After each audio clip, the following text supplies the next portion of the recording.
లో ఇక అదంతా మీకు అవసరం లేదు. ఈనాటి వాగ్దానం మనం వెళ్ళిపోయే ప్రయత్నం చేద్దాం. ఒకసారి చూడండి, పిరికితనంలోనే పార్ట్ 2. ఎందుకు దీని పేరేంటి చెప్పనా? నీ భయాన్ని పిరికితనంగా మారనివ్వకో. ఇది రాసుకోండి. ప్రతి ఒక్కరిలో కొన్ని భయాలు ఉంటాయి.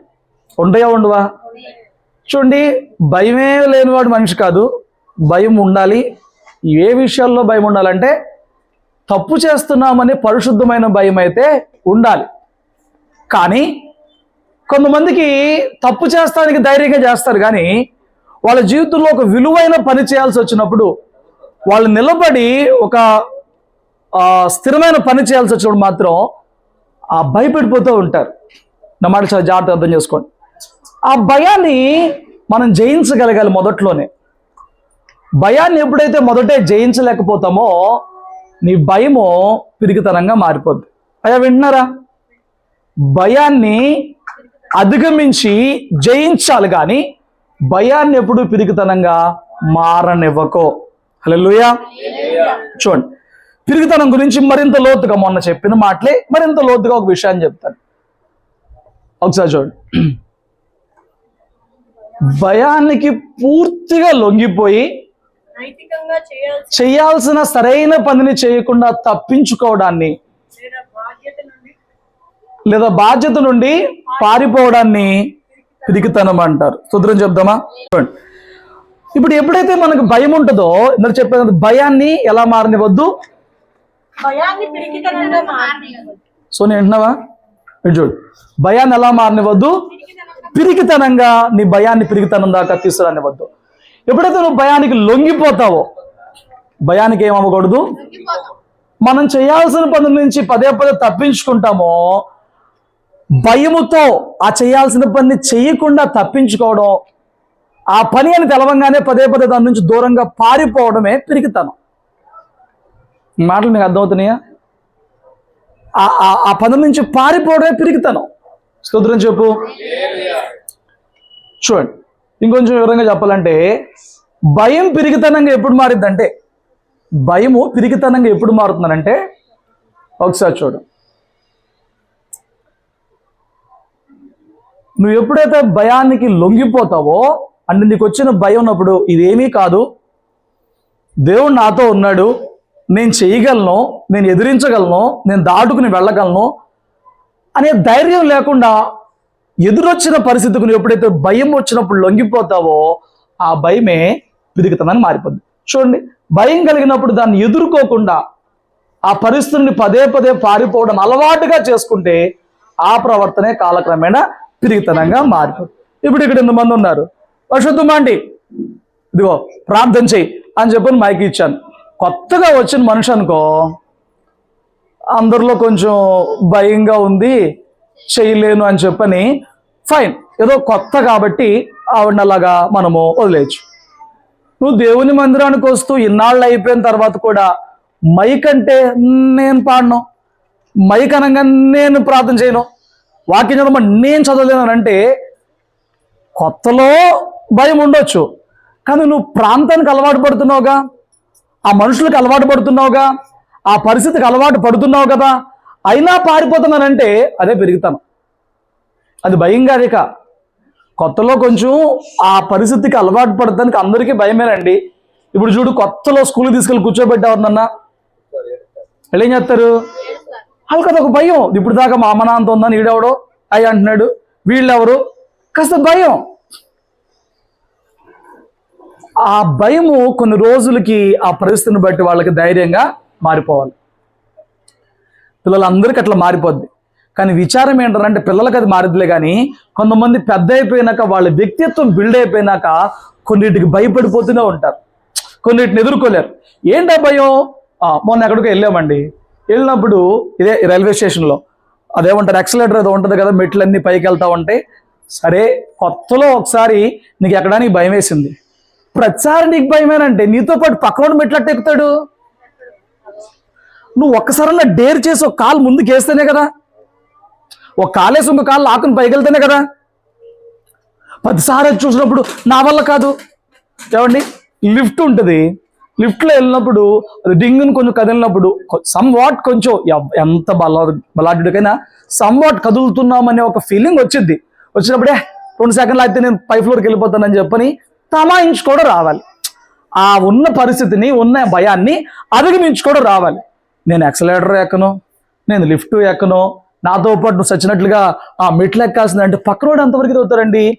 ఇలా అనేకమైన పరిస్థితుల్లో, ఈ చిన్న చిన్న ఎగ్జాంపుల్స్ చెప్తున్నా, అనేకమైన పరిస్థితుల్లో నీ ముందున్న విషయాన్ని ధైర్యంగా ఎదుర్కోకపోతే అదే పిరిగితనంగా మారిపోద్ది. ఇక దాని పేరెత్తితేనే పిరిగితనం వచ్చేస్తుంది, దాన్ని పేరెత్తేనే పారిపోతూ ఉంటాం.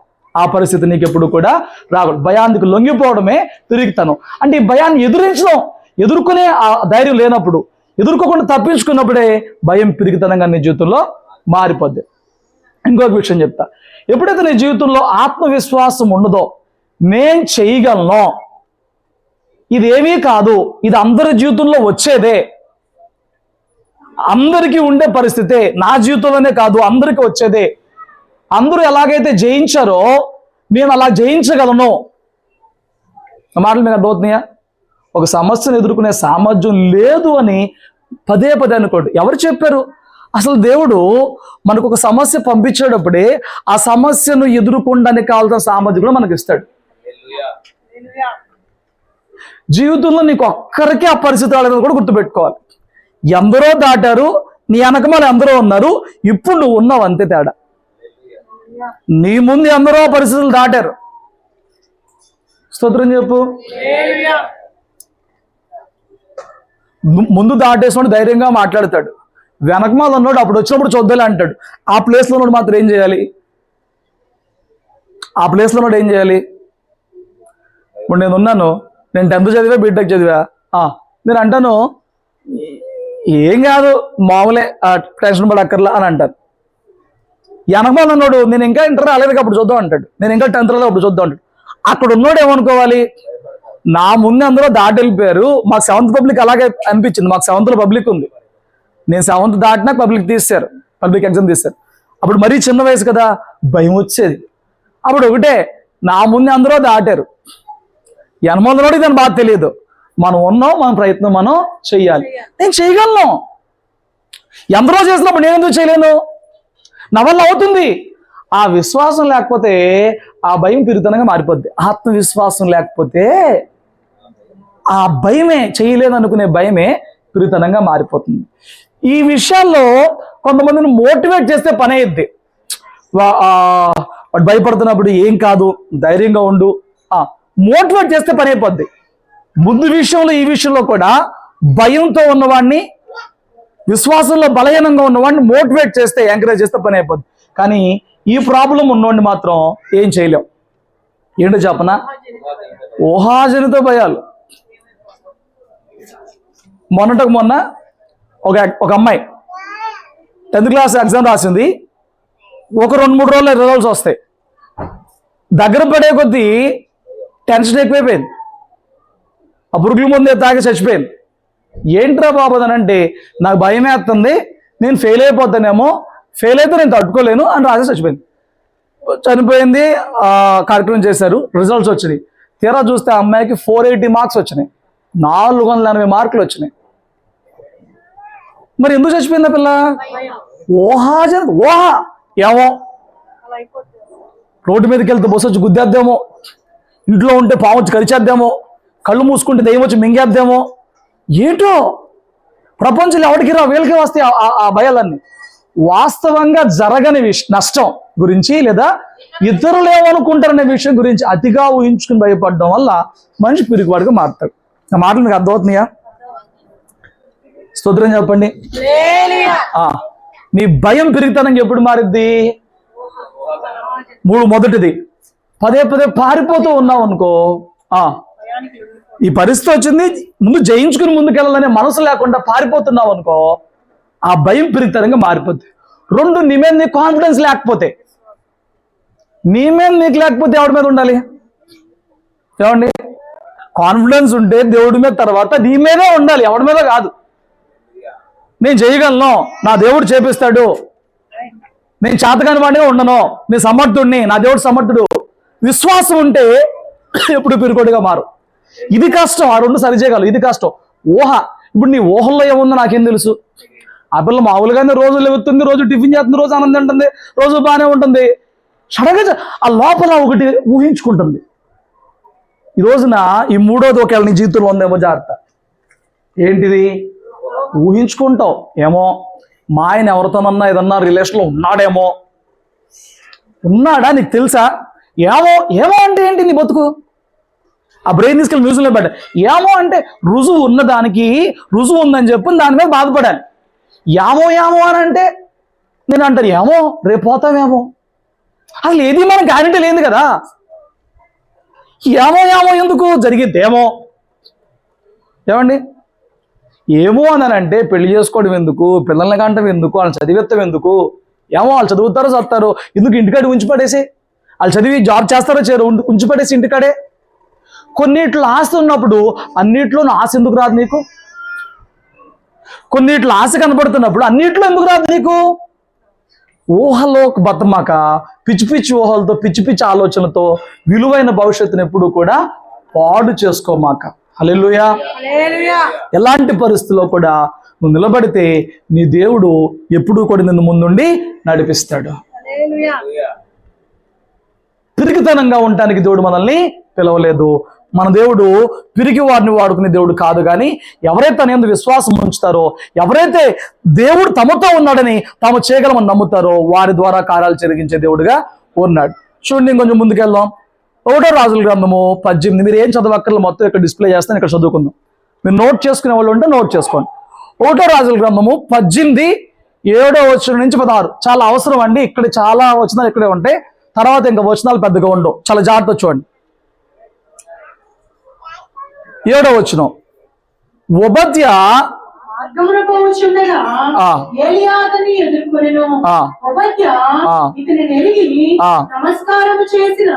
చేసి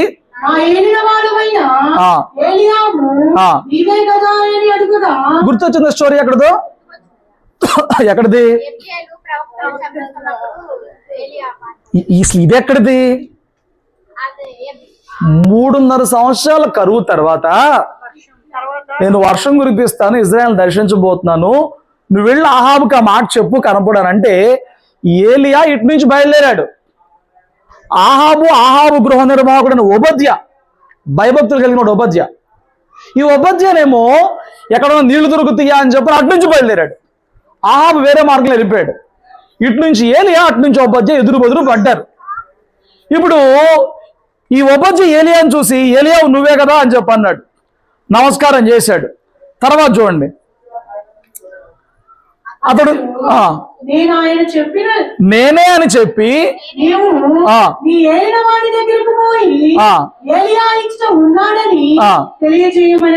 అటు పక్కన ఒబద్యా, ఇటు పక్కన ఏలియా చెప్తున్నాడు, నేనే ఏలియాని. బాగానే గుర్తుపెట్టావు. నువ్వు వెళ్ళు, నువ్వు ఆనర్ ఉన్నాడే ఆహాబుకి చెప్పు, ఏలియా ఇప్పుడు కనబడ్డాడు, నిన్ను రమ్మంటున్నాడు అని చెప్పు. ఏమని చెప్పాలంట? రమ్మన్నాడు, నీకు కనపరుచుకుంటాడంట, నీతో మాట్లాడతాడంట, రమ్మన్నాడని చెప్పు అన్నాడు. బాగుంది ఇక్కడ వరకు.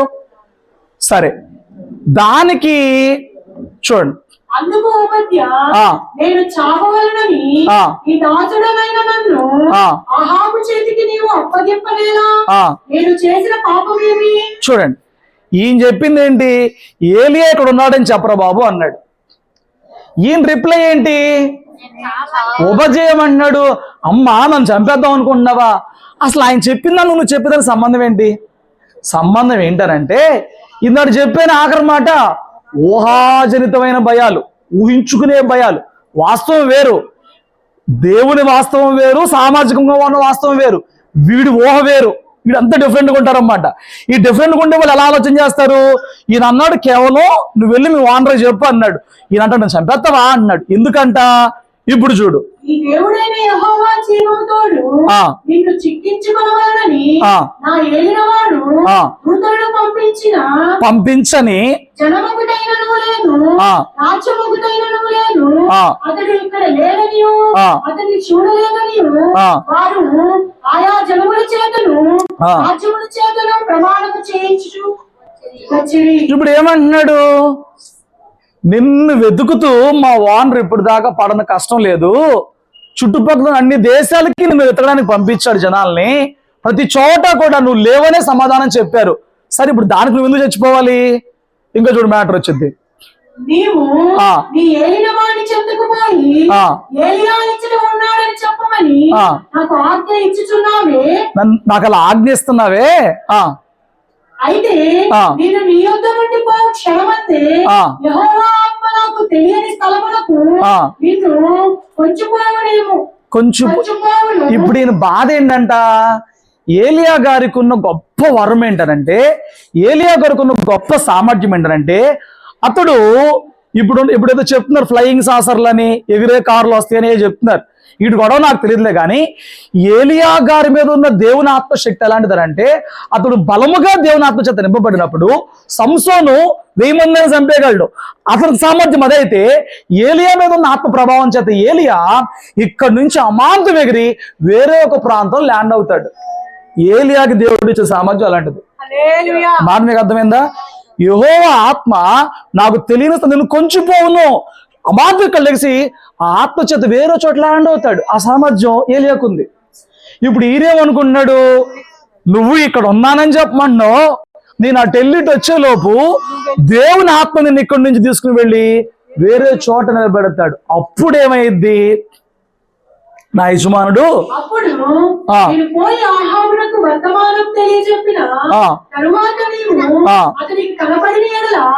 అతడు నన్ను చంపివేయును, అలాగున ఆజ్ఞ ఇయ్యవద్దు.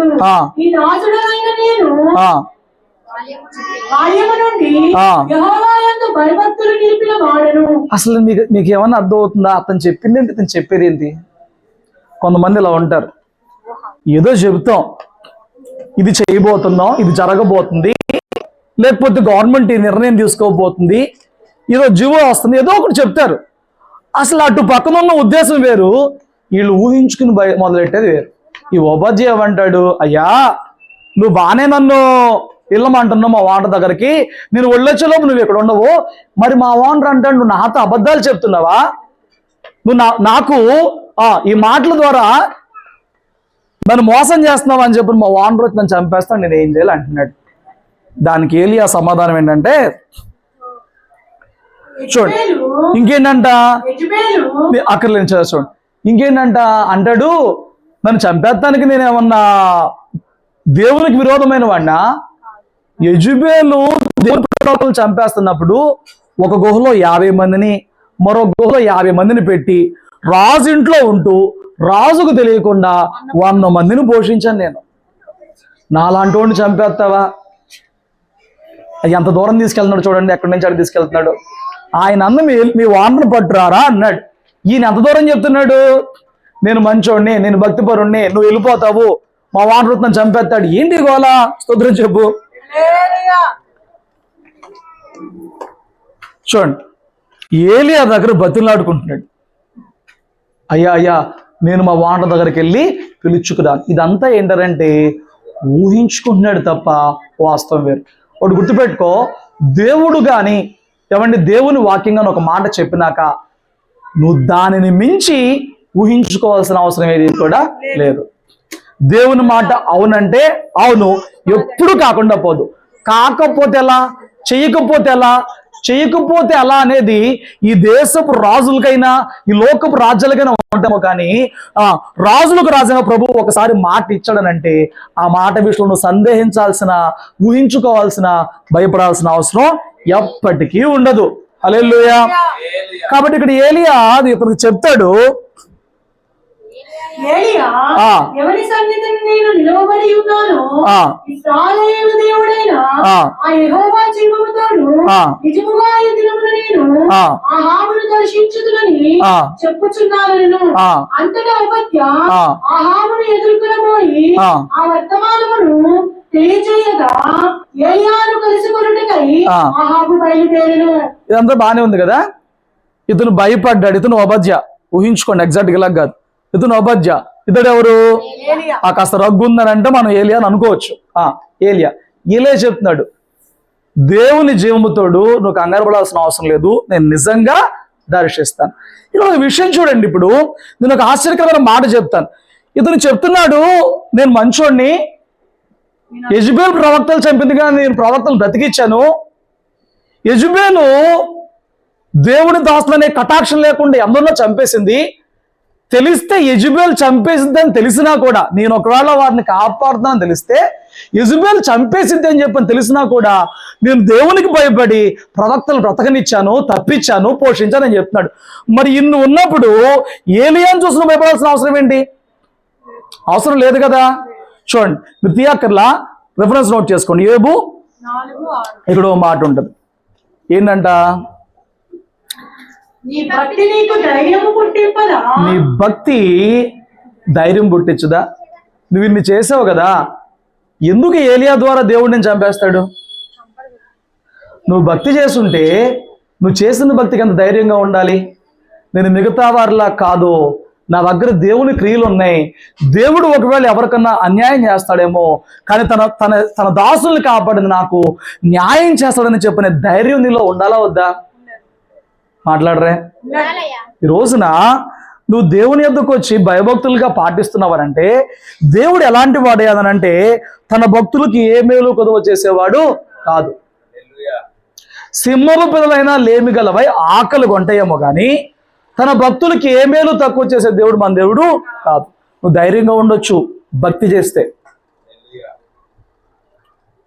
తన తన తన తన భక్తులకి పాదములకు రాయి కూడా తగలకూడదని దూతలకు ఆజ్ఞాపించేవాడంట. నువ్వు ధైర్యంగా ఎక్కడికైనా వెళ్ళొచ్చు, ఎక్కడికైనా రావచ్చు నువ్వు భక్తి చేస్తే. ఇప్పుడు ఆ ఉపద్య భక్తి చేశాడు కదా, సేవకుల ద్వారా నీ ఇక్కడ ఎందుకు వచ్చింది?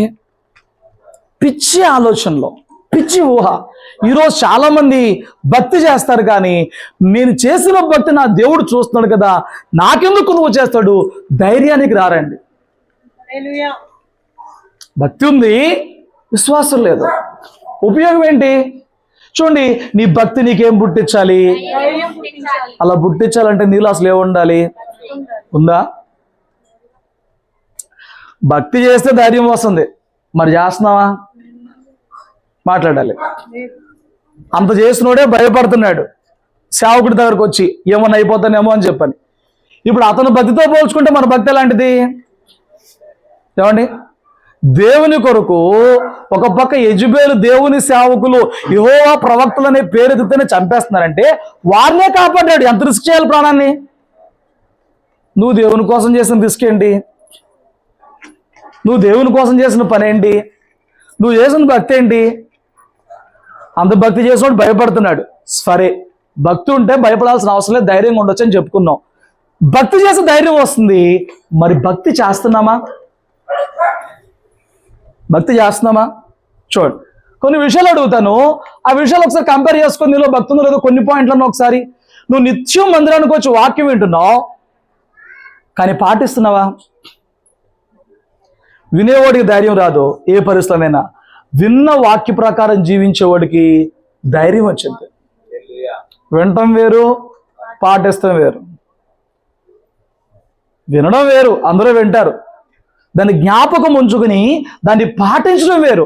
దేవుడు విని వారిని కాదు, ఇంకా వాక్యంలో ఉంటుంది, విని విడిచిపెట్టేస్తే నిన్ను నువ్వే మోసం చేసుకున్నావు. ఎవడన్నా మోసం చేస్తే వాడి మీద కోపం పెట్టుకుని పగ తీర్చుకోవచ్చు. నిన్ను నీవే మోసం చేసుకుంటే నిన్ను నువ్వేం చేసుకోవాలి? చూడు, నిత్యం వాక్యం వింటే సరిపోదు, దాన్ని పాటించుకొని ధైర్యం వచ్చింది. దాన్ని పాటించుకొని భక్తి చేసినట్లు. తర్వాత వాక్యం వింటున్నప్పుడు ఖచ్చితంగా మనలో ఏదో ఒక అవిధేయత గురించి దేవుని వాక్యం మాట్లాడింది. ఎప్పుడైతే ఇది తప్పు అని తెలిసిందో నీ జీవితంలో, ఎప్పుడైతే ఇలాగ ఉండకూడదు, ఇలాగ వినకూడదు, ఇలాగ చూడకూడదు, ఇలాగ తినకూడదు, ఏ విషయం అయితే తెలిసిందో, అమ్మో నాకు తెలియక ఈ విషయంలో ఎప్పటిదాకా తప్పు చేస్తున్నానా, పశ్చాత్తాపం పుడుతుందా? మరి ఏమనుకుంటున్నావండి? దేవుడు నీ జీవితంలో ఉన్న ఒక తప్పు గురించి గద్దిస్తున్నప్పుడు దాని విషయంలో అయ్యో ఈ పని చేయకూడదా, ఈ పని తప్ప అనే పశ్చాత్తాపము నీకు రాకపోతే నీలో భక్తి ఉందని చెప్పి ఎలా అనుకోవాలి? స్తోత్రం చెప్పు. చాలా మంది వింటున్నారు, దేవుడు వారిలోని ఆ తప్పును గద్దిస్తున్నప్పటికి కూడా ఏ మాత్రము పశ్చాత్తాపం లేని వారిగా వచ్చి వెళ్ళిపోయే వారిలాగా ఉంటున్నారు. నీవు ధైర్యంగా ఉండలేవు, జాగ్రత్త. దేవుని సంఘక్రమాల్లో ఆసక్తి కలిగి ఉన్నామా? నేను ఎర్లీ మార్నింగ్ సామాన్యంగా చర్చ్ నుంచి ఇంటికి రాను, మా కేసరపల్లి మా మామయ్య వాళ్ళ ఇంటికి రాను. ఎప్పుడన్నా వచ్చాననుకో, ఆ స్కూల్ బస్ ఏమో 8:30కి వచ్చిద్దంట. ఎన్నింటికి వచ్చిద్దండి? వీళ్ళు 8:15 కల్లా పిల్లల్ని హడావుడి చేసి ఆ జడలో ఎడాపడి వేసి పడేసేసేసి వాళ్ళు 8:20 కల్లా అక్కడ బస్ స్టాండ్ నుంచోబెడతారండి. బస్ స్టాప్లో నుంచోబెడతారు. బస్సు వచ్చేది ఎన్నింటికి? నువ్వు నుంచోబెట్టేది ఎన్నింటికి? ఎందుకు 8:20కి నుంచోబెడుతున్నావు? జాబ్ ఎన్నింటికి అమ్మా? 9ంటికి. నువ్వు ఇంటికాడ ఎన్నింటికి బయలుదేరుతావు? అదే చర్చికి 9ంటికి అంటే 9ంటికి ఇంటికాడ. 9 అయిపోయిందే ఇంట్లో మాట్లాడుతూ ఉంటే 9 అయిపోయింది ఇంకా రెడీ అవ్వాలా? వెళ్తే తిట్టకపోతే ఇంటికనే వస్తావు. ఏగా డైలాగులు మరి. అంటే ఇప్పుడు నువ్వు తిడుతున్నావు కాబట్టి వస్తున్నావు తప్ప, పాస్టర్ గారు గోల్ చేస్తామని వస్తున్నావు తప్ప, స్కూల్ కంటే నా దేవుడు ఎక్కువ కదా, నా జాబ్ కంటే నా దేవుడు ఎక్కువ కదా, ఆయనలో సంపూర్ణంగా నేను గడపాలని చెప్పిన భయం నీకు రాదు. నిన్న 2 రోజులు ఉపవాస ప్రార్థనలు పెట్టాం. ఇక్కడ ఉన్న వాళ్ళు ఎంతమంది ఉన్నారు ఉపవాస ప్రార్థనలో? ఏమండి, ఒకవేళ మీరు రాకపోతే నేను బల్ల ఉన్నా అంటే బల్ల కోసం వస్తారు తప్ప సంఘానికి దేవుడు ఏర్పరిచిన క్రమం రారు. దొంగలో చేసే భక్తిలో మీరు 2 రోజులు రాకపోతే నేను బల్ల ఇవ్వను అని అంటే నేను అలా అనను.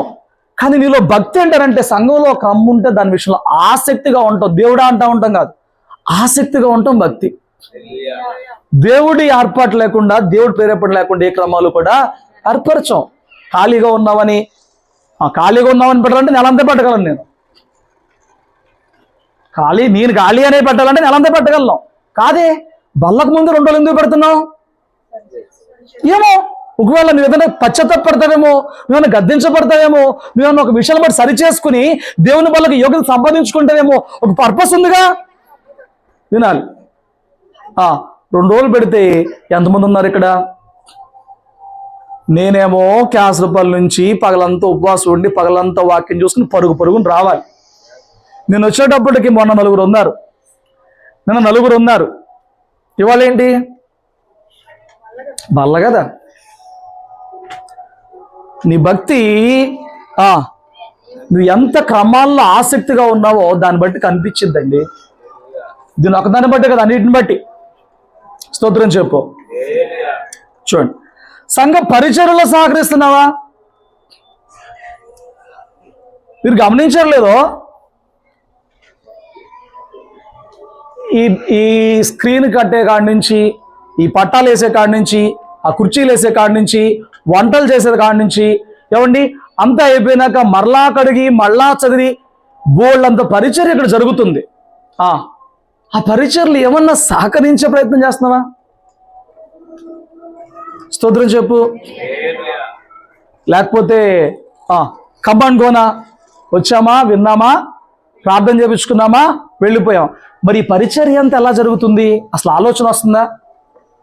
ఇది బ్యాలెన్స్డ్గా కట్టడానికి, ఇదంతా కడిగి పట్టాలు వేయడానికి, ఇప్పుడు వచ్చిన ఒక 30-40 మందికి వంట చేయడానికి ఇన్స్టెంట్గా అయిపోయే పనులు కాదు కదా. ఆ పనులు చేస్తున్నప్పుడు 1 నెల నువ్వు బాధ్యత తీసుకోవచ్చు కదా. నా ఆర్థిక రూపాయి గురించి మాట్లాడట్లా, పరిచర్య గురించి మాట్లాడుతున్నా. రూపాయి గురించి ఎప్పుడు మాట్లాడను. ఆ పరిచర్య కొస్త భుజం మీద వేసుకోవచ్చు కదా. ఈ నెల నేను సహకరిస్తాను, ఈ నెల నేను ఆ పరిచర్య చేస్తాను. ఎందుకు అనిపించదు నీకు? స్తోత్రం చెప్పు. ఇది దేవుడి పని అని అనుకుంటే నువ్వు చేస్తావు. నీకు అది దేవుడి పని అనిపించట్లేదు కాబట్టి నువ్వు చేయట్లా. నీలో భక్తి ఉందని అలా అనుకో. ఏమండి, నీలో భక్తి ఉంటే పొరుగు వాడితో ఎలా జీవిస్తావు తెలుసా? కొందరు పొద్దున కూడా పోట్లాడిన వాళ్ళు ఉన్నారు. పొద్దున కూడా గొడవ ఆడినోళ్ళు, మాటలతో పక్కన వాడిని దూషించిన వాళ్ళు, బాధపెట్టిన వాళ్ళు ఉంటారు. సాయంత్రానికి వచ్చేటప్పటికి ఎక్కడ లేని వినయ విధేయతలతో బల్ల చేస్తారు. నా అంత భక్తి పరులు లేరు అంటారు. దేవుని వాక్యం ఏం చెప్తుంది? అయోగ్యంగా చేయవేస్తే ఏమైపోతావు? శాపం కొని తెచ్చుకుంటావు.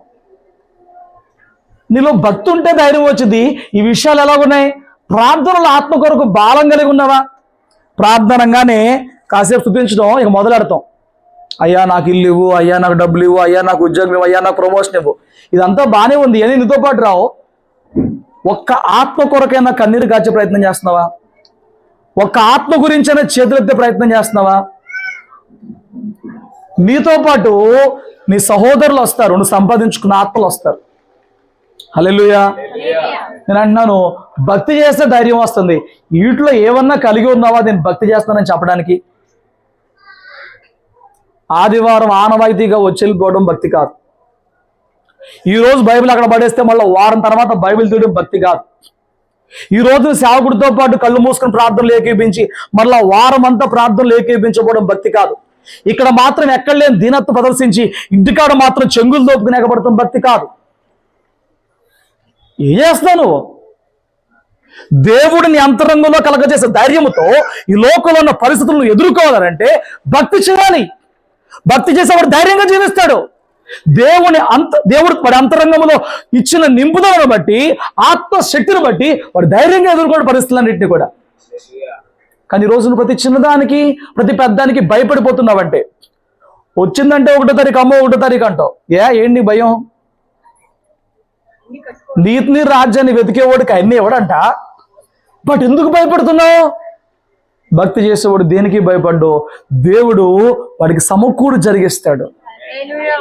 ఆయన్ని ప్రేమించే వారికి మేలు కలగడానికి సమస్తాన్ని కూడా సమకూరు జరిగించే దేవుడు మన దేవుడు. భక్తి లేకపోతే ధైర్యం నీ జీవితంలోకి రాదు. ఉపాధ్యాయ భక్తి చేశాడు, ఏదో ఊహించుకుంటున్నాడు, సరే అతనిలో భక్తి అన్న కనపడింది. నీ పరిస్థితి ఏంటి? రాత్రి నీకు విషయం గుర్తుందా? ఇక్కడ యాడ్ చేయలేదులేండి.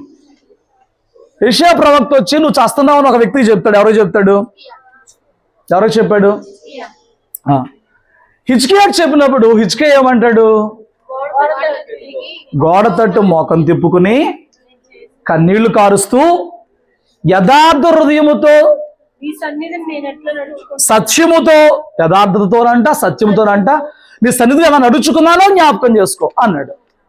అతడు 25 సంవత్సరాల వయసులో రాజైనప్పుడు పాడైపోయిన దేవుని మందిరాన్ని బాగు చేసి, దేవాలయంలో మరలా ఆరాధనలు జరిగేలాగా చేసి, లేవీయులతో మరలా క్రమాలు జరిగించి, పస్కా పండుగ ఆచరింపజేసి, ఎంతో భక్తి తాను చేసి ప్రజలతో చేపించిన వాడికి ఉన్నాడు. ఇప్పుడు ఆపద వచ్చింది, ఏమని ప్రార్థన చేశాడు? సత్యముతోనూ యథార్థతోనూ నీ పట్ల నేను ఎలాంటి భక్తి చేశానో కృపతో జ్ఞాపకం చేసుకో అన్నాడు. అవునా కదా? ఆ మాట చెప్పిన తర్వాత దేవుడు వెంటనే 15 సంవత్సరాల ఆయుష్ ఇచ్చాడు. ఒకవేళ ఈ రాత్రి ప్రార్థన చేసినప్పుడు ఏదో కీడు కనిపించిందని చెప్పాను అనుకో, నువ్వేం చేస్తావు? అమ్మా ఏం ప్రార్థన చేస్తావు? కాపాడయ్యా. ఏం ప్రార్థన చేస్తావు? పాపినేనయ్యా. పాపకి మరి శిక్ష రావాలి కదా. నువ్వు తెలియని బాప్తిసం పొందినప్పుడు అజ్ఞాన స్థితిలో చేసింది తప్పేనయ్యా అంటే ఒప్పుకుంటాడు. ఇప్పుడు మేలు కొరకైన భక్తి ఏదన్నా కనపడాలి కదా.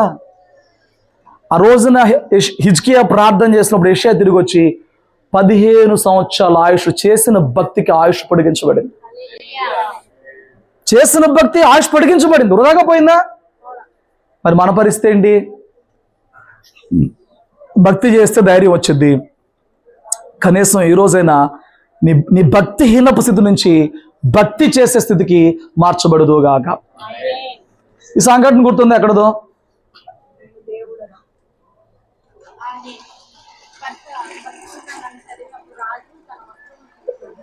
పరిశుద్ధ గ్రంథాన్ని చదివినప్పుడు కాదు, ఆల్రెడీ ఆ వాక్యంలో ఒక వచనం పెట్టా, అక్కడ ఒక మాట పెట్టా. ఇతను ఎవరు? రాజేనా? ఏం చేస్తున్నాడు? ఏం చదువుతున్నాడు? ధర్మశాస్త్రం అట్లా ఉండదు, వర్తమానం వచ్చింది. Okay fine. ఎక్కడ సంగతి ఇది? నేను చెప్పేస్తాను మీకు గుర్తు రాకపోతే. 2వ రాజుల గ్రంథం 5, 6, 7 వచనాల్లో మీరు తీయక్కర్లే, ఇక్కడ ఉంటుంది మ్యాట్. నయమానికి కుష్ఠరోగం వచ్చిందా? చిన్నది ఏం చెప్పింది? నువ్వు వెళ్ళి అక్కడ ఉండు, స్వస్థత వచ్చింది. నయమాన్ ఏం చేశాడు?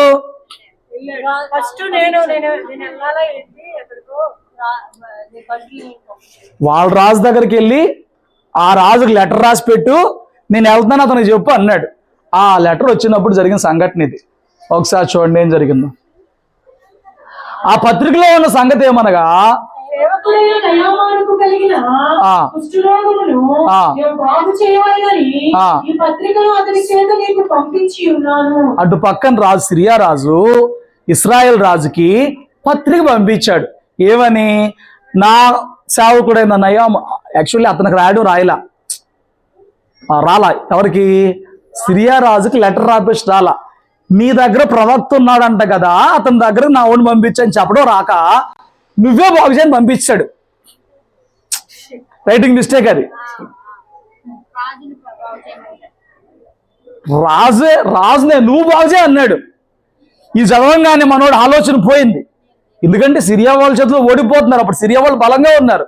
ఈ రాజు ఎప్పుడైతే లెటర్ చదివాడు వణికిపోవడం మొదలెట్టాడు. వణికిపోవడమే కాదు, వస్త్రాలు చింపేసుకుంటాడు. చూడండి, ఇశ్రాయేలు రాజు ఈ పత్రికను చదివి వస్త్రములు చింపుకొని చంపుటకును బ్రతికించుటకును నేను దేవుడనా? నువ్వు దేవుడు కాదు, కానీ నీ దేవుడు గొప్పడని చెప్పాలి అక్కడ. ఇప్పుడు ఆయన ఏమనుకుంటున్నాడు? నేను దేవుడు, నువ్వు దేవుడు కాదు, నువ్వేమి ఆడవలేవు, కానీ నీ దేవుడు చేయగలడు కదా. సేవకుల దగ్గరికి వెళ్తే పని అయ్యద్దు కదా. ఒకడికి కలిగిన కుష్టి రోగమును మార్పుమని నా యొద్దకు ఇతడు పంపుటేమి? నాతో కలహములకు కారణము అతడు ఎట్లా వెతుకుచున్నాడో. ఇదే ఊహాజనితమైన భయం. నాతో కలహానికే లెటర్ పంపించాడు. పంపించిన ఉద్దేశం ఇదే విషయం.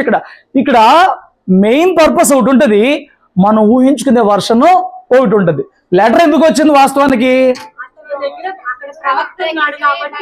లెటర్ వచ్చింది కుష్టి వ్యాధి, నీ ప్రవక్త ఎవరో ప్రార్థన చెప్తే పోయిద్దంట, దాని నిమిత్తం వచ్చింది.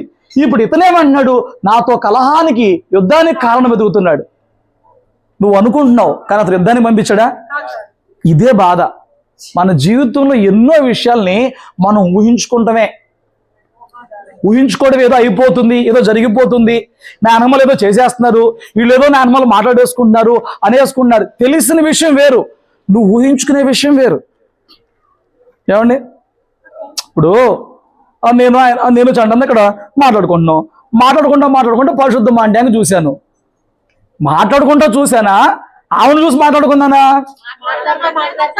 ఆవిడేమనిద్ది అప్పన ఇంటికి వెళ్ళి ఏంటో మాట్లాడతా, పాస్టర్ గారు నా ఇంకే చూశాడు, నా గురించి ఏదో చెప్తున్నాడు. నేనేం చెప్పను.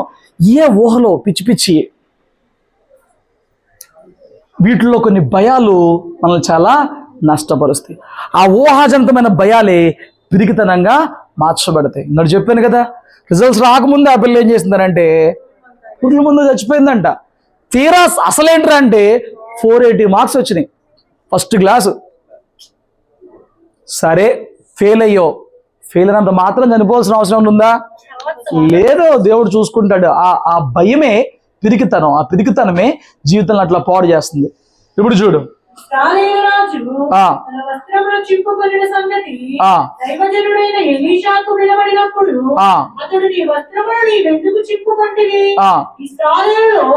ప్రవక్త ఒకడు ఉన్నాడని అతనికి తెలియజేయబడినట్లు అతను నా యొద్దకు రానిమ్ము అని రాజునకు వర్తమానం చేసెను. చూడండి, ఇప్పుడు ఈ విషయం ఎలీషాకి తెలిసింది.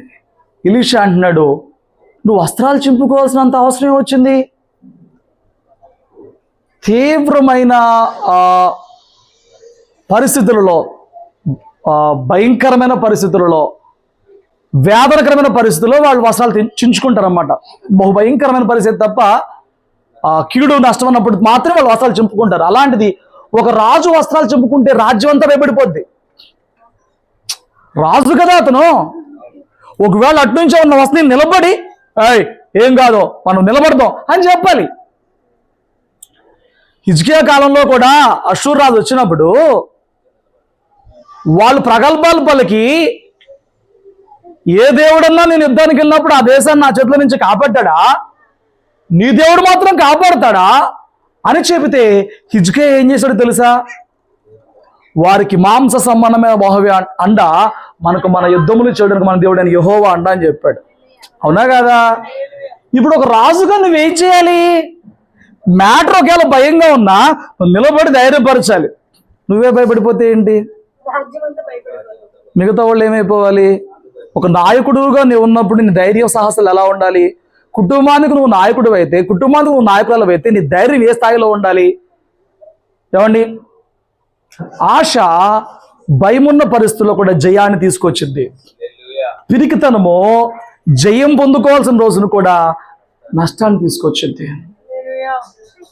ప్రవక్తకి ఎప్పుడైతే ఎలీషాకి ఎప్పుడైతే ఈ మాట తెలిసిందో, ఎలీషా ఇప్పుడు మాట్లాడుతున్నాడు.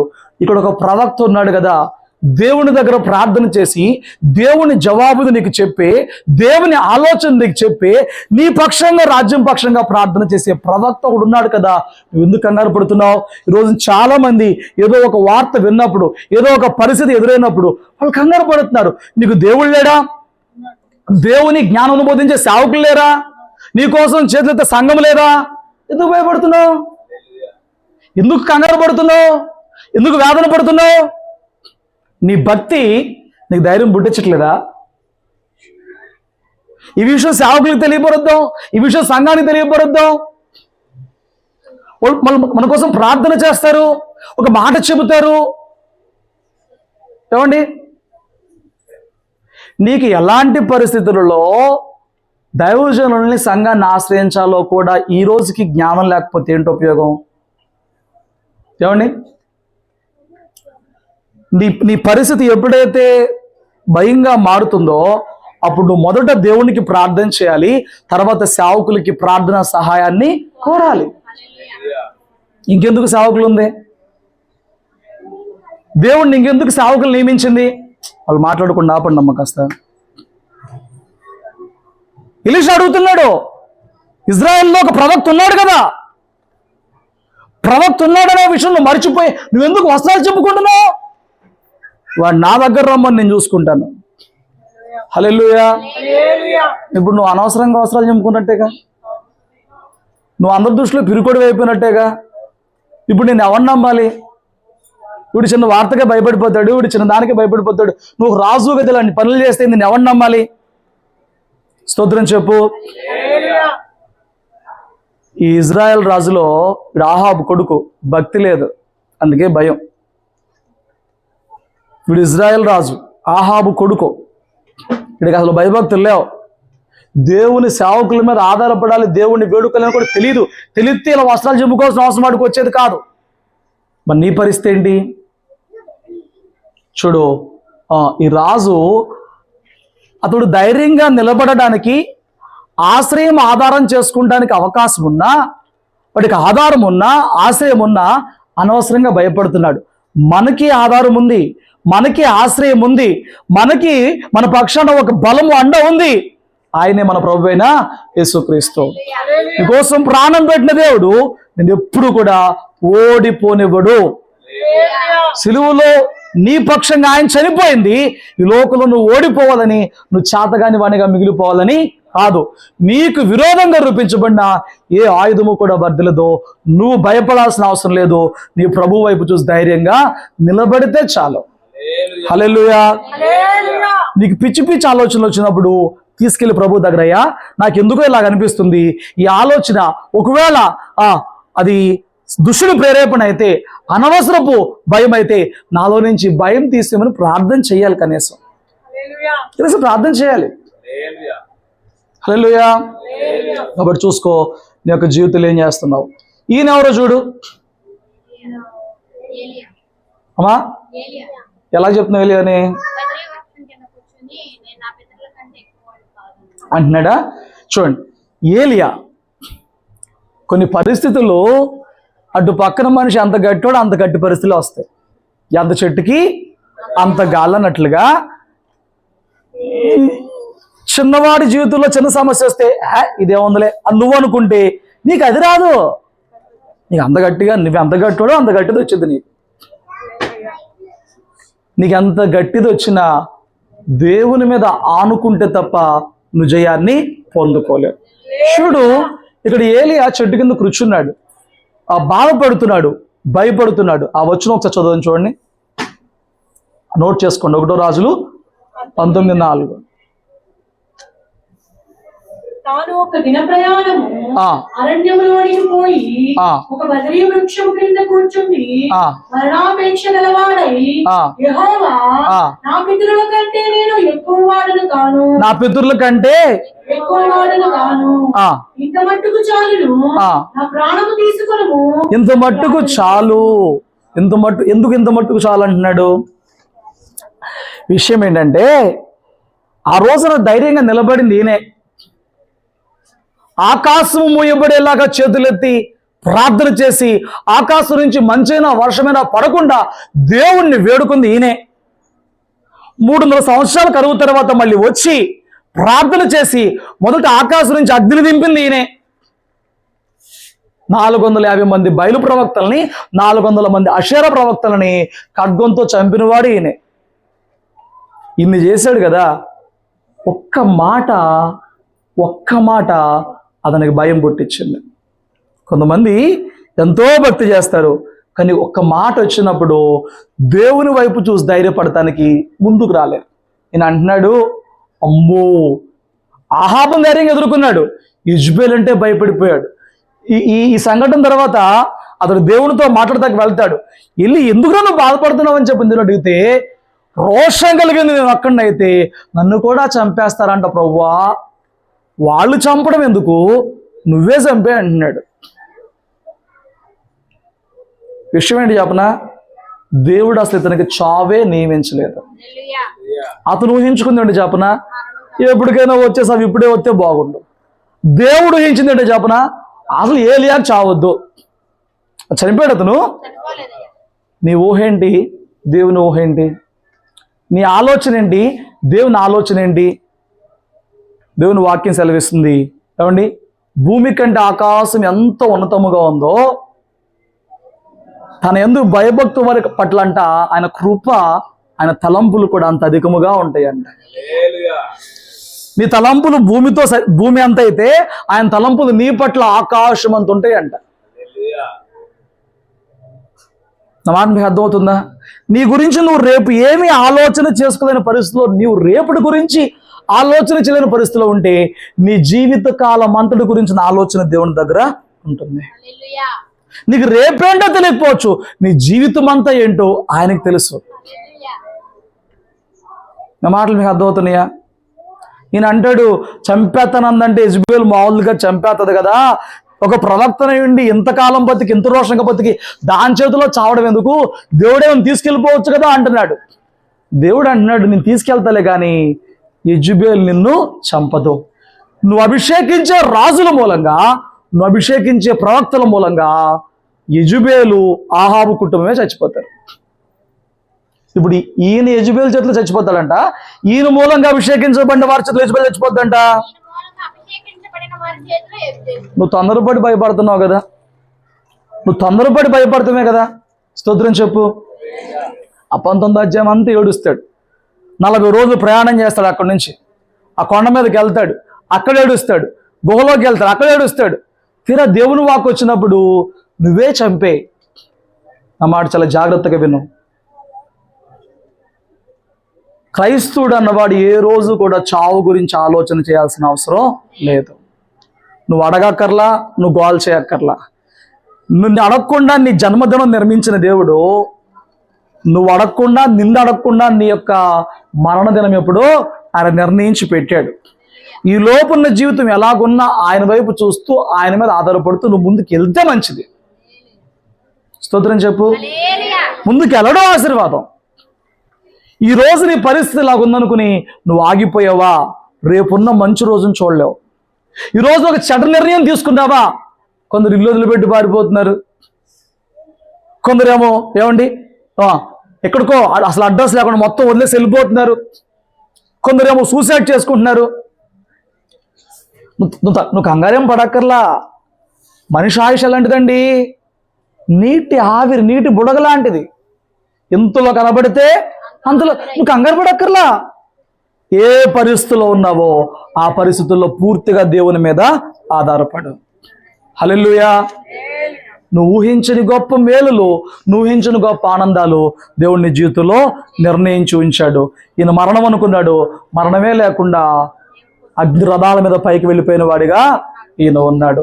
ఈయన ఆలోచన వేరు, దేవుని ఆలోచన వేరు. హల్లెలూయా. కాబట్టి అనవసరంగా ఊహించుకుని తొందరపాటు పనులేమి చేయమాక. ఈ సంఘటన ఎక్కడ తెలుసా మీకు? వీళ్ళందరూ ఏం చేస్తున్నారు? ఈయన ఏం చేస్తున్నాడు? ఇది ఎక్కడ సందర్భం తెలుసా మీకు? ఎక్కడిది? దావీదు సౌలుకు భయపడి ఫిలిస్తీ దేశంలోకి వెళ్తాడు. ఫిలిస్తీ దేశంలో అక్కడి నుంచి యుద్ధానికి వెళ్తాడు ఇజ్రాయెల్ మీద. వాళ్ళు వెనక్కి పంపించేస్తారు. వాళ్ళు వెనక్కి పంపించేసేసినప్పుడు ఈయన వచ్చేలోపు ఇదిగో ఇళ్ళన్నీ తగలబెట్టేసేసి, కనబడుతున్నాయా? అమాలేకీలు వచ్చి ఇళ్ళన్నీ తగలబెట్టేసి ఈ 600 మంది వారికి సంబంధించిన ఆస్తి, భార్యలు, బిడ్డలు, దావీదు యొక్క భార్యలు, బిడ్డలు మొత్తాన్ని తీసుకెళ్ళిపోయారు. 3 రోజులు అటు వెళ్ళి వచ్చేలోపు అంతా నాశనం అయిపోయింది. ఇంతకాలం నేను వెంబడిస్తామని చెప్పారు వీళ్ళు, ఇంతకాలం. ఇప్పుడు సడన్గా నీ మూలంగా మా జీవితం ఎట్లా అయిపోయింది చూసావా? నిమిషాల్లో మారిపోయారు.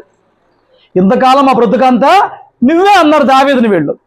ఇప్పుడు ఈ సంఘటన తర్వాత నీ మూలంగా మా బతుకు ఎట్లా అయిపోయిందని రాళ్ళు రువ్వారు. ఎంతమందో చెప్పనా? నువ్వు ఒక మనిషి ఒక మాట అంటే తట్టుకోలేవు. ఎంత వయసు వచ్చింది నీ బతుక్కి? మళ్ళీ ఎవడో కదా ఇంట్లో వాడే ఒక మాట అంటే కుళ్ళు ఎడుతావు. అక్కడ 600 మంది రాళ్ళు పట్టుకుని ఇప్పుడు దాకా ఆయన మీద బతికారు, ఇప్పుడు ఆయనకి ఎదురు తిరిగారు. ఏం చేస్తున్నాడు? దేవుని వైపు చూస్తున్నాడు, మనుషుల వైపు చూడట్లా. మనుషులు నిందిస్తున్నప్పుడు, మనుషులు విమర్శిస్తున్నప్పుడు భయం వచ్చేస్తుంది. వీళ్ళు ఇలా మాట్లాడుతున్నారు, ఇంక వీళ్ళు నాకు దూరం అయిపోతారేమో, వీళ్ళు ఇలాగ అంటున్నారు, వీళ్ళు ఇంకా నాకు సహకరించరేమో. పోనీ నువ్వు యథార్థంగా నీతిగా బతికినప్పుడు నువ్వు తప్పుగా అర్థం చేసుకుని నీ నుంచి ఎవడు దూరంగా పోతాడో పోనీ. కానీ నువ్వు భయం పెట్టుకోవాల్సిన అవసరం అయితే లేదు. వాళ్ళు మనుషులే, దేవుడు కాదు కదా. నువ్వు నీ ప్రవర్తన యథార్థంగా మంచిగా ఉన్నప్పటికీ, నువ్వు వారికి ఎటువంటి హాని చేయనప్పటికీ, వాళ్ళు నీకు వ్యతిరేకమైనప్పుడు వాళ్ళ జోలు తీమాకు. కానీ ధైర్యం రావాలంటే మాత్రం దేవుని వైపు చూడు. 600 మంది తన వారు సడన్ గా ఎదురు తిరిగి రాళ్ళు పెట్టి చంపేస్తామంటే ఈయన మాత్రం చూడండి, ఇక్కడ ఒక మాట ఉంటుంది. 1 సమయాలు రిఫరెన్స్ నోట్ చేసి 36 వచ్చిన ఏంటంటే ఒకసారి చూడండి. దావీదు కూడా తన భార్యలు వెళ్ళిపోవడం తనకే దుఃఖం వేసింది.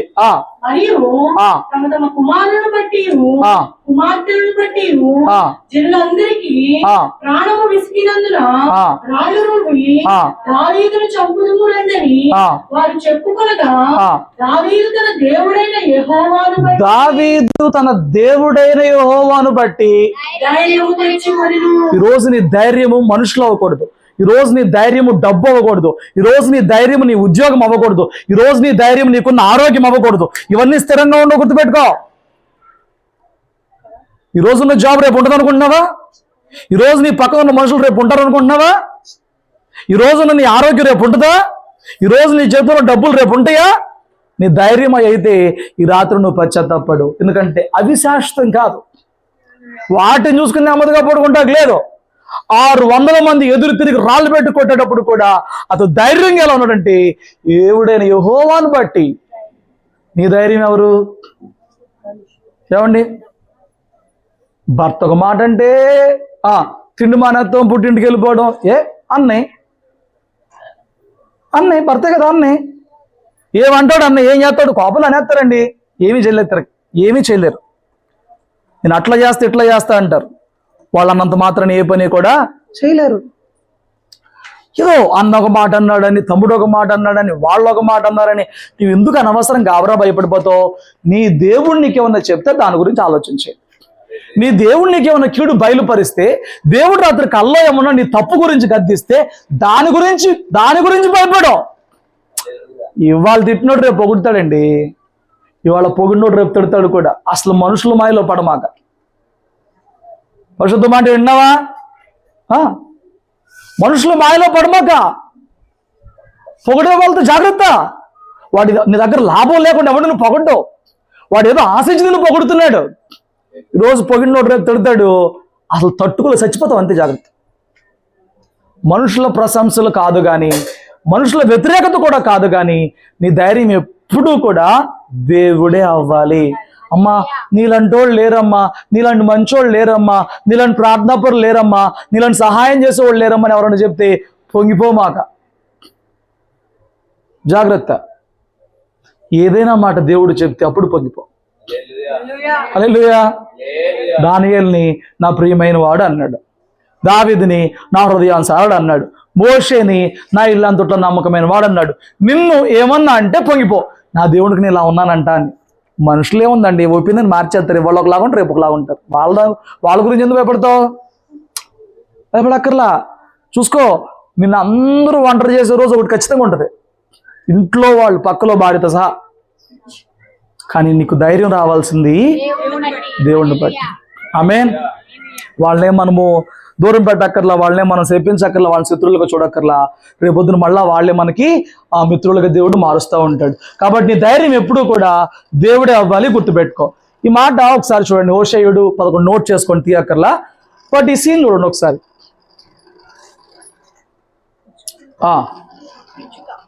హ్యాపీగా ఉందా, డల్గా ఉందా?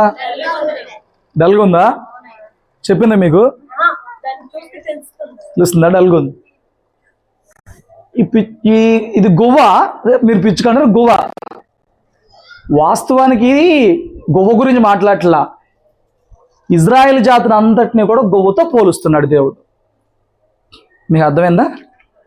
ఇజ్రాయెల్ జాతి అంతటినీ కూడా పోలుస్తున్నాడు. ఇప్పుడు చూద్దాం ఏమంటున్నాడు. ఇజ్రాయెల్ అందరినీ కూడా ఏమంటున్నాడు?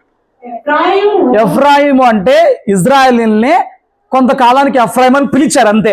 ఏమి దాని గురించి ఇప్పుడు ఎఫ్రాయిం అంటే కేవలం ఒక్కడే అనుకోమాక. ఎఫ్రాయిం అంటే ఒక్కడు కాదు, ఒక గోత్రం కాదు, 10 గోత్రాలని కూడా ఈ ప్రవక్తల కాలంలో కొన్ని చోట్ల ఎఫ్రాయిం అని పిలిచారు. తెలుసుకోండి, చదివేటప్పుడు కన్ఫ్యూజ్ అవ్వద్దు. ఎఫ్రాయిము బుద్ధి లేని పిరికి గుండె గల గువ్వ ఆయను. ఎవరు? ఎఫ్రాయిం. ఇది ఇట్లా అయిపోయింది, పిరికితనంతో వచ్చేసింది. ఈ పిరికితనంలో ఏం చేస్తుంది? వారు, ఈ గువ్వే అంతా, వారు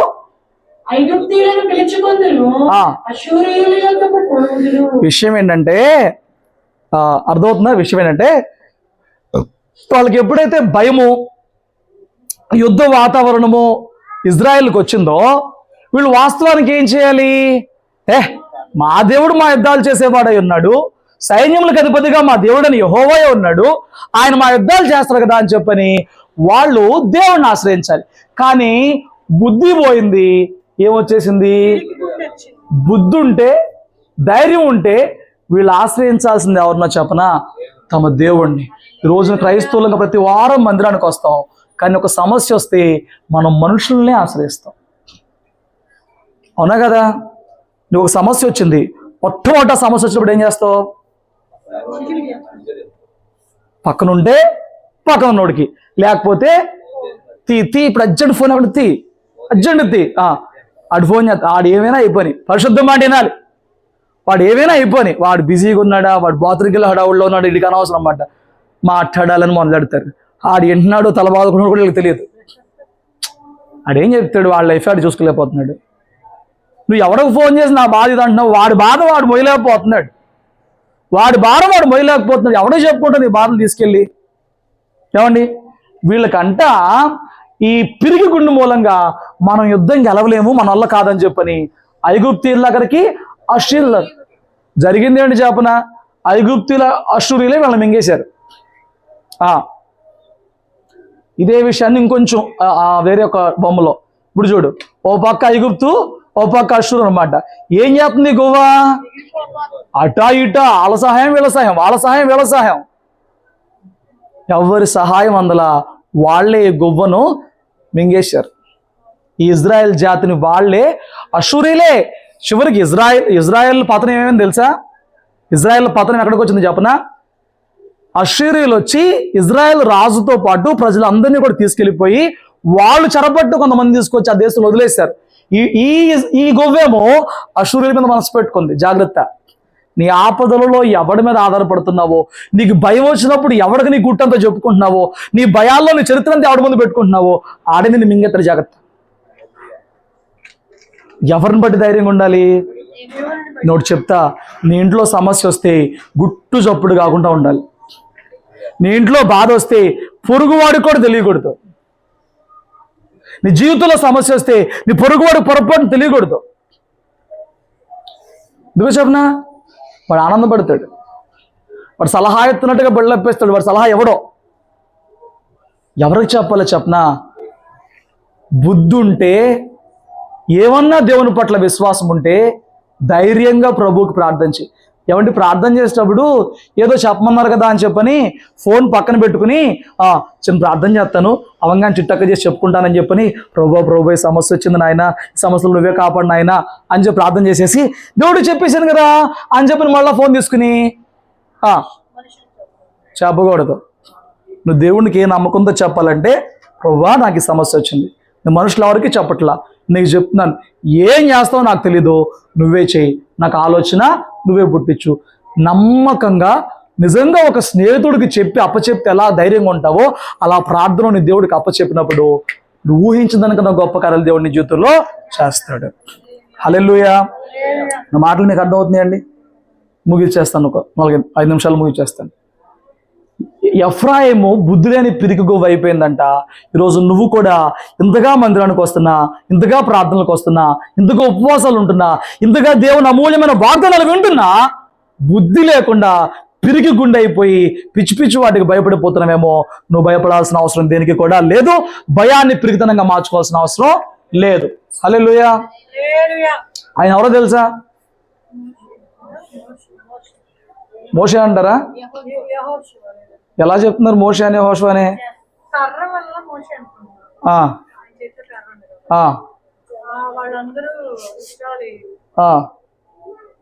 పోనీలే, కొంచెం సబ్జెక్ట్ నేర్చుకున్నారు. చూడండి, యెహోషువకి 1:6 నోట్ చేసుకోండి. 1:6 యెహోషువకి దేవుడు ఈ వచనంలో ఏం చెప్తాడంటే, నిన్ను విడవను, నిన్ను యెహోషువని కాదు, నిన్నే. నీకోసం ప్రాణం పెట్టిన దేవుడి రాత్రి చెప్తున్న మాటలు గుర్తుపెట్టుకో. నిన్ను విడవడో చెప్పు, నన్ను విడవడని చెప్పు, నన్ను. అయితే నువ్వేం చేయాలి చెప్పనా? కంగారు పడకు. నన్ను విడవని దేవుడు నాకున్నాడు, నన్ను ఎడబాయిన దేవుడు నాకున్నాడని నిబ్బరం కలిగి ధైర్యంగా ఉండాలి. హల్లెలూయా. నువ్వు ఎప్పుడైనా వచ్చి నా ఫోన్ చెక్ చేసుకో, నా ఫోన్ మీద ఉండే ఆ వర్స్ ఇదే, ఆ వచనం ఇదే. ఎందుకు చెప్పనా? దేవుడు మొట్టమొదటిసారిగా ఈ వచనం ద్వారా నాతో మాట్లాడాడు. ఆ మాట్లాడిన తర్వాత 4 ఫోన్లు మార్చా. రెఫరెన్స్ మాత్రం ఇదే ఉంటుంది, నా వాల్ పేపర్ మాత్రం అదే ఉంటుంది. నా ముందున్న పరిస్థితుల్లో నేను భయపడిపోతున్నప్పుడు, నా ముందున్న పరిస్థితులకి నేను వణికిపోతున్నప్పుడు, ఈ బాధ్యత ఎలా తీసుకోవాలి, ఈ పరిచర్య ఎట్లా చేయాలి, సేవ ఎట్లా, నేను భయపడినప్పుడు 2015లో దేవుడు నాతో ఈ వచనం ద్వారా మాట్లాడాడు. నిన్ను విడువను, నువ్వు నిబ్బరం కలిగి ధైర్యంగా ఉండు. హల్లెలూయా. ఆ రోజు ఈ వచనం బట్టి ధైర్యం తెచ్చుకున్నా. ఈ రోజుకి నా ధైర్యం అదే. ఏంటో చెప్పనా? మనుషులు ఎందరో జీవితంలోకి వచ్చిపోయారు, కానీ దేవుడు ఆ రోజు నుంచి ఈ రోజు వరకు నన్ను అయితే విడిచిపెట్టలేదు. నిన్ను విడిచిపెడతాడా? నిన్ను అసలు విడిచిపెట్టు. స్తోత్రం చెప్పు. బాగుంది. నిన్ను విడిచిపెట్టును, నువ్వు వాగ్దాన దేశంలోకి వెళ్తావని చెప్పాడు. తర్వాత ఒక కండిషన్ చెప్పాడు. ఏంటో చెప్పనా కండిషను? నేను ఆగండి, కంగారు పడు. నిన్ను విడువను, ఎడబాయను, నిన్ను నడిపిస్తా. అయితే మళ్ళీ ఏమంటున్నాడు?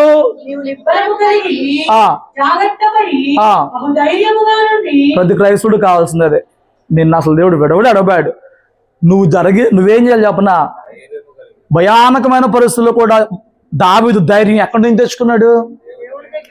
నువ్వు కూడా దేవుణ్ణి బట్టి నిబ్బరం కలిగి ధైర్యంగా జీవించు. ఏమీ కాదు నీ జీవితంలో, గుర్తుపెట్టుకో. ఇప్పటి వరకు ఏ విషయంలో భయపడుతుందో నాకు తెలియదులే, కానీ ఈరోజు ఆ విషయాల్లో ధైర్యంగా ఉండు. నువ్వు ఊహించిన కార్యం దేవుడు నీ జీవితంలో చేయబోతున్నాడు. అయితే ఇంకొక పని నువ్వు చేయాలి. నా సేవకుడైన మోషే నీకు ఆజ్ఞాపించిన ధర్మశాస్త్రం అంతటి చొప్పున చేయవలెను.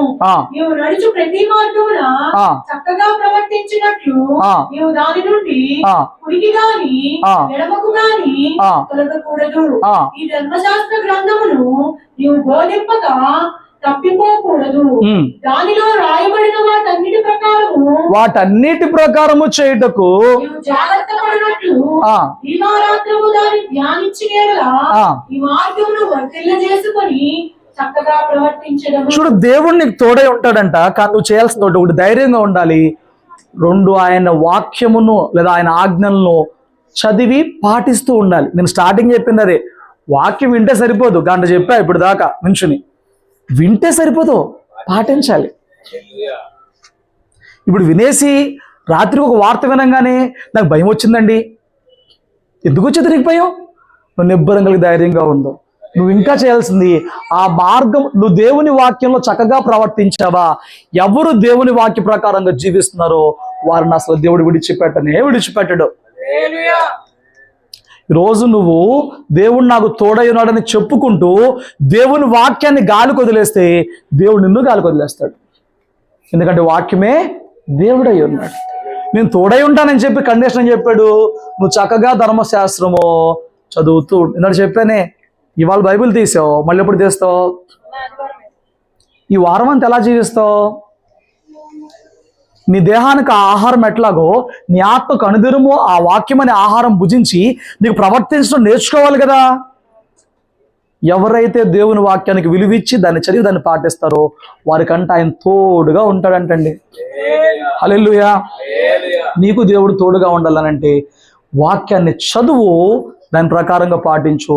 ఇంకా అంటాడు, నీ మార్గంలో వర్ధిల్ల చేసుకుంటావు, చక్కగా ప్రవర్తిస్తావు. హల్లెలూయా. ఇంకొక ఆఖరి మాట చెప్పాడు ఇదే యెహోషువతో. ఒకసారి చూడండి. నేను నీకు ఆజ్ఞ ఇచ్చున్నాను కదా, నిబ్బరము కలిగి ధైర్యముగా నుండుము, దిగులు పడొద్దు. జయము ఆ, నీవు నడుచు మార్గమంతటిలో ఆ. ఈ దేవుడైన యెహోవా నీకు తోడై ఉండును. గుర్తుపెట్టుకో, 4 మాసాలు వెళ్ళిపోయినాయి. 5వ మాసం స్టార్టింగ్ లో ఉన్నాం. ఈ 5వ మాసం ఏం జరిగిద్ది? ఏం జరుగుద్దు. దేవుడైన యెహోవా నీకు తోడుగా ఉంటాడంట. నువ్వు చేయాల్సింది ఏంటి చెప్పనా? నిబ్బరము కలిగి ధైర్యంగా ఉండు. ఆయన వాక్యాన్ని తిన్నగా పాటించు. ఆయన ఏమాత్రం నేను విడిచిపెట్టడు. నీ దేవుడైన యెహోవా తోడుగా ఉంటాడు. మాటలు మీకు అర్థమవుతున్నాయా?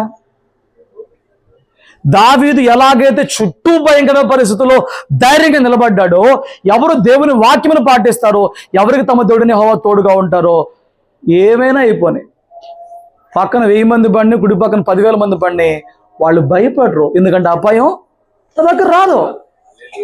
హల్లెలూయా. నా దగ్గరకు అపాయం రాదు, ఎందుకంటే నాకు నా దేవుడని యెహోవా తోడుగా ఉంది. హల్లెలూయా. నీ ధైర్యం ఏంటో చెప్పను. ఈ రాత్రి నువ్వు ఏమీ ఊహించుకోవాల్సిన అవసరం లేదు. ఈ మే మాసం ఎట్లా వెళ్ళిద్దో, లేకపోతే జూన్ మాసం ఎట్లా వెళ్ళిద్దో, ఈ సంవత్సరం తిన్నగా వెళ్ళిద్ది. నువ్వు చేయాల్సింది ఒకటే, దేవుని వాక్యాన్ని పాటించు, నువ్వు ధైర్యంగా ఉండు. నీ దేవుడు నేను ఎప్పుడు కూడా విడిచిపెట్టడు. హల్లెలూయా. ఒకసారి చూసుకుందామా ఈరోజు మనం ఏమేమి మాటలు ధ్యానం చేసామో? ఒకసారి చూడండి. ఈరోజు మనం నేర్చుకున్న సంగతులు మొదటిది ఏంటిది? నీ భయాన్ని పిరికితనంగా మారనివ్వకో. భయం వచ్చింది, దాన్ని ధైర్యంగా ఎదుర్కొంటే భయం పోదు, లేకపోతే పిరికితనం వచ్చేస్తుంది. రెండో మాట ఏంటి? భక్తి చేస్తే ధైర్యం రావాలి కదా. నెలంతా పని చేసావు, నెలాఖరులో శాలరీ వచ్చేది కదా, ధైర్యమే కదా. భక్తి చేసావు, ధైర్యంగా ఉండు. దేవుడు నీ విషయాలు చూసుకుంటాడు.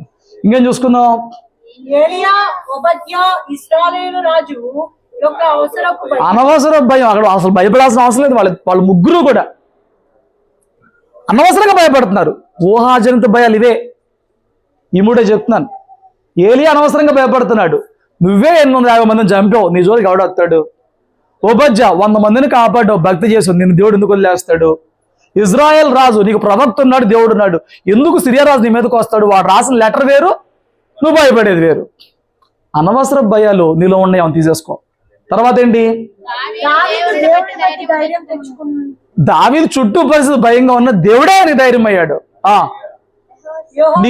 ఒక నిమిషం, నీవు కూడా దేవుడిని బట్టి ధైర్యం తెచ్చుకో. రూపాయి పోయినా, ఆరోగ్యం పోయినా, మనుషులు పోయినా, నీ దేవుడు, నీ ధైర్యము దేవుడే. ఆఖరి మాట, యెహోషువ అని దేవుడు ధైర్యపరిచాడు. ఆ దేవుడు రాత్రి నిన్ను కూడా ధైర్యంగా ఉండమని చెప్తున్నాడు. నీతిమంతుడు ఎప్పుడు కూడా సింహం వలె ధైర్యంగా ఉంటాడంట. ఆమేన్. దేవుని వాక్యాన్ని పాటించు, పాటిస్తున్న నీవు నిబ్బరముగా ధైర్యంగా ఉండు. ఎలాంటి పరిస్థితులు వచ్చినా భయపడొద్దు, జడియొద్దు.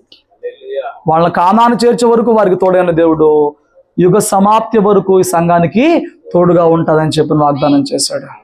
హల్లెలూయా. దేవుని విలువైన వాగ్దానాలను బట్టి మన ధైర్యం విడవకుండా, పిరికివారంగా మారకుండా దేవుణ్ణి ఆశ్రయించి దేవుని తోడును బట్టి మన జీవితాంతం ధైర్యంతో జీవించుదుము గాక. ప్రార్థన. తల్ల వంచుకుందాం.